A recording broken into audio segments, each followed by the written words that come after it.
అని అంటారు. And yes, మీలో చాలా మందికి ఇది కొంచెం అన్ఫేర్ అనిపించుండొచ్చు, బట్ ఇది నెసెసరీ.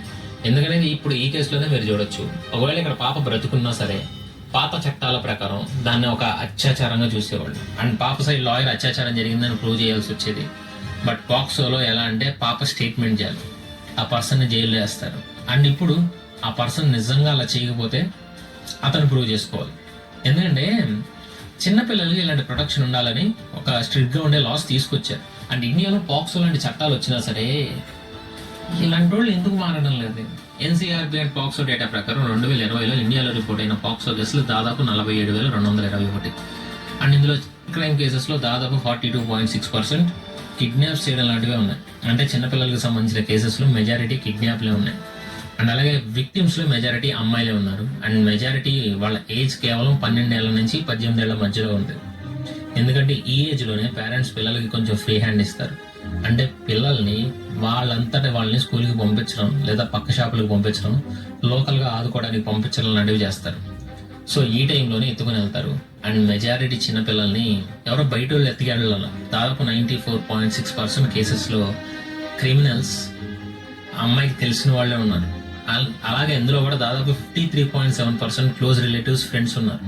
అంటే నేరస్తులు ఎక్కడి నుంచో బయట నుంచి రావట్లా, మెజారిటీ మన ఇళ్ళ చుట్టూ మనకు తెలిసిన వాళ్ళే ఉంటున్నారు. అండ్ 2020లో వచ్చిన రిపోర్ట్ ప్రకారం చెప్పాను కదా, దాదాపు 47.221 కేసెస్ రిజిస్టర్ అయ్యాయి. అంటే దాదాపు రోజుకి 129 కేసెస్.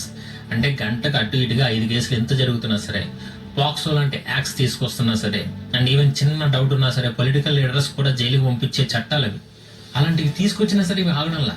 మరి ఏం చేయాలి? ఇక్కడ మెయిన్ ఇష్యూ వచ్చేసి మన పిల్లల్ని మనం పెంచే విధానం. ఇప్పుడు చూడండి, ఒక పాప వచ్చి నన్ను బయట ఒకటి ఏడిపించాడని చెప్పగానే, లేదా ఒక నన్ను టచ్ చేశాడని చెప్పగానే ఏదో అయ్యిందని చెప్పి ఆ పాపని తిడతారు. అదే కోపం ఆ పాపని టచ్ చేసిన వాడి మీద కూడా చూపించవచ్చు. కొంతమంది దానికి భయపడుతున్నారు. బట్ దానికంటే ముందు తప్పు పాపదే అన్నట్టు మాట్లాడతారు ఇంకొంతమంది. ఫర్ ఎగ్జాంపుల్ ఒక ఇన్సిడెంట్ చెప్తాను చూడండి. ఇది రియల్ కేస్, కొన్ని సంవత్సరాల క్రితం జరిగింది. ఒక పాప తన మావయ్య అసభ్యంగా టచ్ చేశాడని చెప్తే దానికి పేరెంట్స్ అలా టచ్ చేసిన వాడిని అనకుండా పాపనే తిట్టారు. దాంతో ఆమె అతను నెక్స్ట్ టైం టచ్ చేసినప్పుడు కూడా సైలెంట్ గా ఉండడం మొదలెట్టింది. అలా కొన్ని డేస్ అయ్యాక ఆ పాప ప్రెగ్నెంట్ అయింది. రీజన్ ఆ మామే. ఇప్పుడు కూడా పేరెంట్స్ ఇది బయటికి తెలిస్తే ఆ పిల్ల పరుగు పోతుంది, ఎవరో పెళ్లి చేసుకోరని చెప్పి ఆ పాప వచ్చిన కడుపు తీపిచ్చారు. కేసు లేదు, ఏం లేదు. ఆ పాప ఇవన్నీ తట్టుకోలేక ఆత్మహత్య చేసుకుంది. అండ్ ఆమె చనిపోయాక ఇప్పుడు ఆమె పేరెంట్స్కి బుద్ధి వచ్చింది. అప్పుడు వెళ్ళి వాళ్ళ మామయ్య మీద కేసు పెట్టి ఇలా జరిగింది అలా జరిగిందని. బట్ ఇదే మొదట టచ్ చేసినప్పుడే ఆ పాపకు తోడుంటే ఆ పాప నెక్స్ట్ టైం జరిగినప్పుడు కూడా ధైర్యంగా చెప్పేది కదా, అసలు ప్రెగ్నెన్సీ వచ్చేది కాదు కదా. కానీ ఇవేమీ చెయ్యరు. ఉందబ్బా, అంటే అందరూ అని కాదు, సగం మంది ఉన్నారు. చూసి ఇంట్లో ఒక అమ్మాయి వచ్చి తన ప్రాబ్లం మీకు చెప్పుకుందంటే ఆ పాప మీ మీద నమ్మకంతో వచ్చిందని అర్థం. మీరు ఆమెకు తోడుంటారని ఆమె నమ్మింది అని అర్థం. కానీ మీరు ఎప్పుడైతే ఆ పాపదే తప్పు అన్నట్టు మాట్లాడతారో అప్పుడు ఇంకోసారి మీకు చెప్పడం ఆపేస్తుంది, మిమ్మల్ని నమ్మడం కూడా ఆపేస్తుంది. ఆవిడ మీరు కాపాడతారనే ఆలోచనని తన బ్రెయిన్ నుంచి కూడా తీశారు.